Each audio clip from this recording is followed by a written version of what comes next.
पहाड़ों के पीछे एक ऐसी वादी थी जिसे इंसानों ने कभी नहीं देखा था। वहां रंगीन फूलों की महक और कुदरती मौसीकी हमेशा गूंजती रहती थी। इसी वादी में निमिल नामी एक खूबसूरत परी रहती थी। उसके परों से हल्की नीली रोशनी निकलती थी, जो रात के अंधेरे को भी चमका देती थी।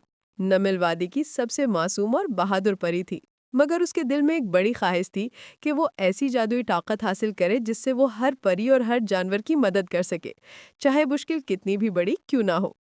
एक दिन वादी में अजीब सा सन्नाटा फैल गया। दरख्तों की सरगोशियां रुक गईं, फूलों ने अपनी खुशबू रोक ली और नमिल ने देखा कि आसमान पर स्याह धुआं उठ रहा है।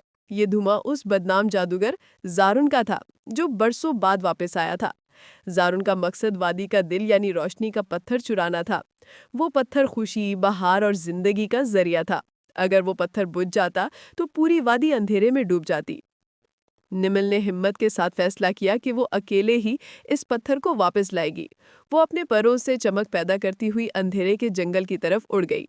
उस जंगल में हर दरख्त मुड़ा हुआ था, हवा सर्द थी और जमीन कांटों से भरी पड़ी थी। मगर निमिल ने कदम नहीं रोके, क्योंकि उसे अपनी वादी के हर जानदार से मोहब्बत थी। अचानक उसके सामने एक चमकती हुई नदी आई, जो जादूगर ने जाल के तौर पर बनाई थी। निमिर जैसे ही आगे बढ़ी, नदी की लहरें बढ़ीं और एक जबरदस्त आबी देव नमूदार हुआ।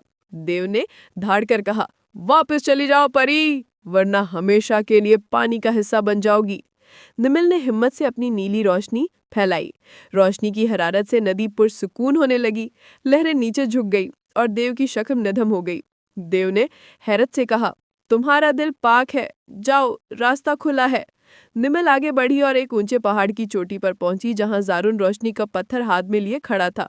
उसकी आंखों में लालच और गुस्सा भरा हुआ था।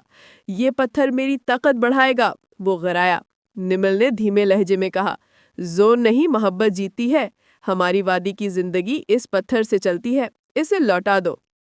जारुन हंसा, मगर निमिल की रोशनी पहले से ज्यादा तेज होने लगी। अचानक पत्थर निमिल की तरफ खींचने लगा, जैसे उसे अपनी असल मालिक की पहचान हो। जारुन ने हाथ रोका, मगर रोशनी इतनी ताकतवर हो गई कि अंधेरा फटने लगा।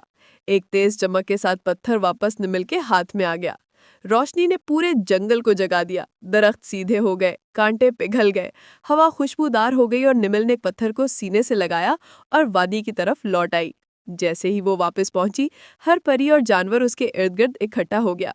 निमिल ने पत्थर को उसकी जगह रखा और पूरी वादी नई जिंदगी से जगमगा उठी।